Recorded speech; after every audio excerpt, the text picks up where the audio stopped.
Let me tell you about the best TTRPG you've never played. Are you tired of D&D, want to break into the realms of sci-fi, but still want to have some heavy fantasy elements?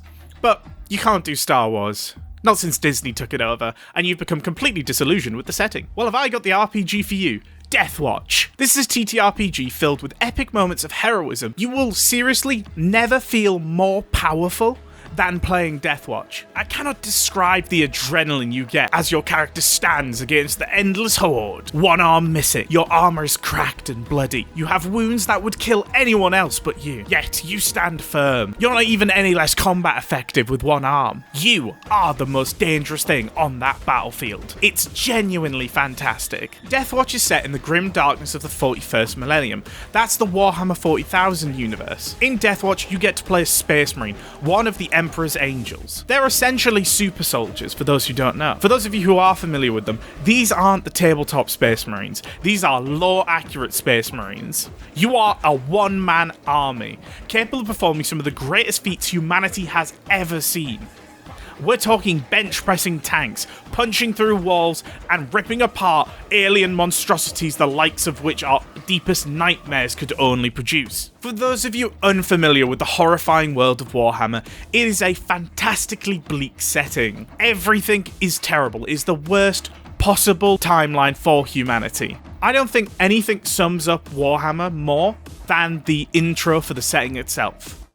It is the 41st millennium. For more than 100 centuries, the Emperor has sat immobile on the golden throne of Earth. He is the master of mankind by the will of the gods, and master of 1,000,000 worlds by the might of his inexhaustible armies. He is a rotting carcass, writhing invisibly with power from the dark age of technology. He is the carrion lord of the Imperium, for whom 1,000 souls are sacrificed every day, so that he may never truly die. Yet even in his deathless state, the Emperor continues his eternal vigilance. Mighty battle fleets cross the demon-infested miasma of the Warp, the only route between distant stars, their way lit by the Astronomicon, the psychic manifestation of the Emperor's will. Vast armies give battle in his name on uncounted worlds. Greatest among his soldiers are the Adeptus Astartes, the Space Marines, bioengineered super warriors. Their comrades in arms are legion. The Astra Militarum and countless planetary defense forces, the ever-vigilant Inquisition, and the tech priests of the Adeptus Mechanicus, to name only a few. But for all their multitudes, they are barely enough to hold off the ever-present threat from aliens, heretics, mutants, and worse. To be a man in such times is to be one amongst untold billions. It is to live in the cruelest and most bloody regime imaginable. These are the tales of those times. Forget the power of technology and science, for so much has been forgotten, never to be relearned. Forget the promise of progress and understanding, for in the grim dark future, there is only war.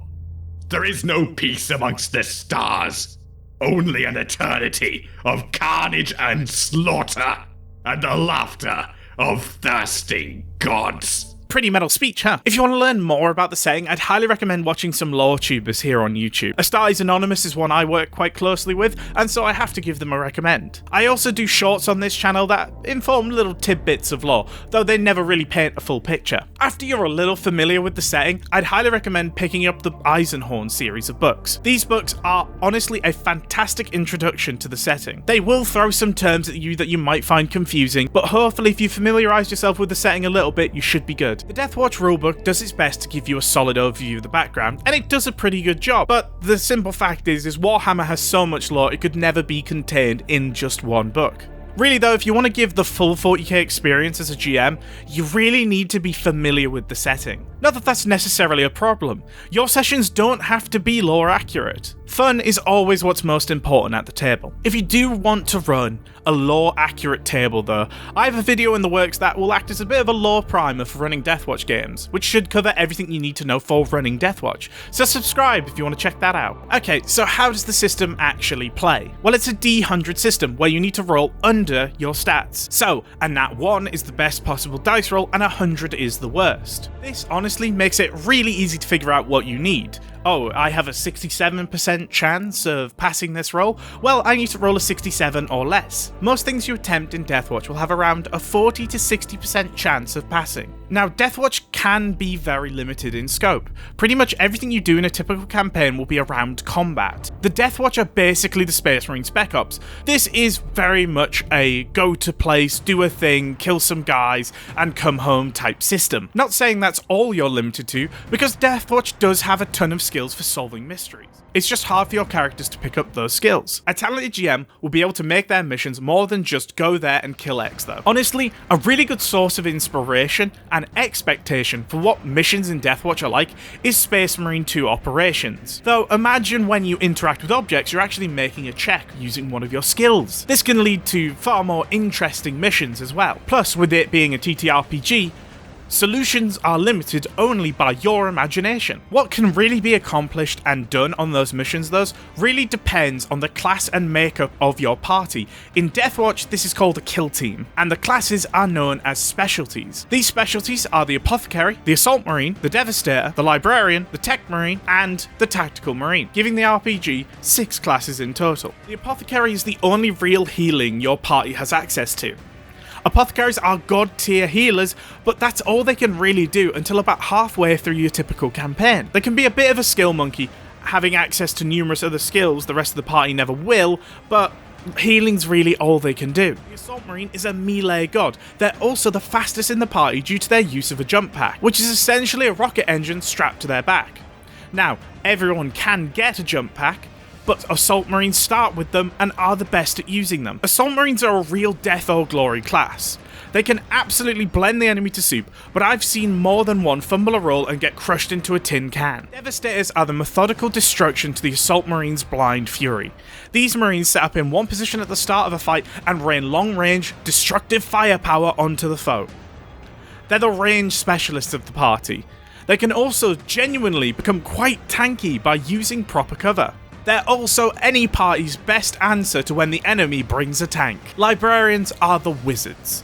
They're probably the most powerful class in the game, capable of providing the party with immense utility and insane damage. This all comes at a trade-off though.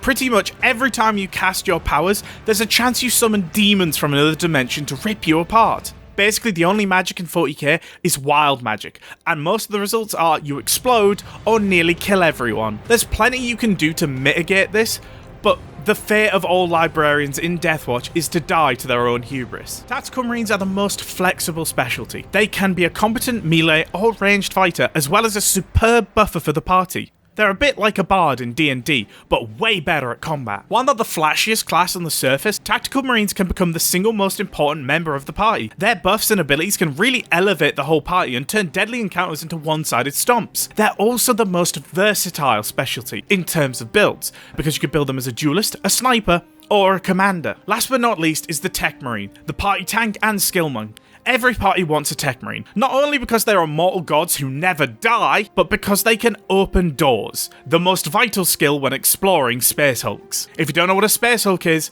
oh boy, I'm not spoiling that one for you. In 40k, people don't really know how technology works.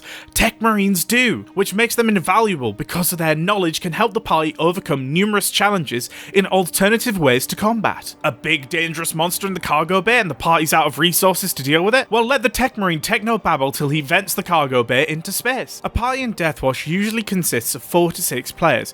You ideally always want to have an apothecary. It's a flaw in the system, but the party really does need a way to heal at least. Together with your kill team, you will go on numerous missions in the name of the Emperor, gaining renown and experience. Renown gains you access to more powerful equipment, while experience gives your character access to better skills and talents. Eventually, you'll gain enough experience to get access to advanced specialties. These can be comboed with your base class in tens of different ways, meaning at around level 4 to 5, every marine will start to feel really unique. Just as a quick aside, Deathwatch goes from level 1 to level 8, so it can take a while to get to this point. Okay, now for the bad. Deathwatch is jank. The rules are scattered about the book, and mechanics are mixed with flavor text. All the combat is an absolute breeze unless you use the Errata and the Rites of Battle expansion book, but with those books, combat suddenly becomes far more balanced and fun. Even then, it's a bit of a game of rocket tag. Both sides tend to be able to one-shot the other, unless you really know what you're doing with encounter building. Though honestly, with a little extra homebrewing and a thorough read-through of the book, you can get to grips with the system. If you're having some trouble, join our Discord, link down in the description. We have a good few experienced Deathwatch GMs who'll help you with any questions you might have. If this video's caught your interest and you want to try out Deathwatch, you should also join our Discord. We have a community campaign going, which welcomes new players. Plus, you can see some videos of the community campaign on this channel if you want to learn the game by watching. If you like this video, share it with your friends. Deathwatch is a real forgotten era of TTRPGs, and I think it should be more well known. If you're a mega 40k fan, this is your ideal TTRPG. It really does make you feel like a Space Marine. Also, please do consider supporting me on Patreon. In this era of YouTube, no channel can really exist without it, and the support of fans really makes all the difference. So if you want me to continue making videos, please do check it out. We have some fun rewards on there, along with a bunch of behind the scenes footage from our Deathwatch actual play. Remember to like and subscribe, and I'll see you next time. Ciao!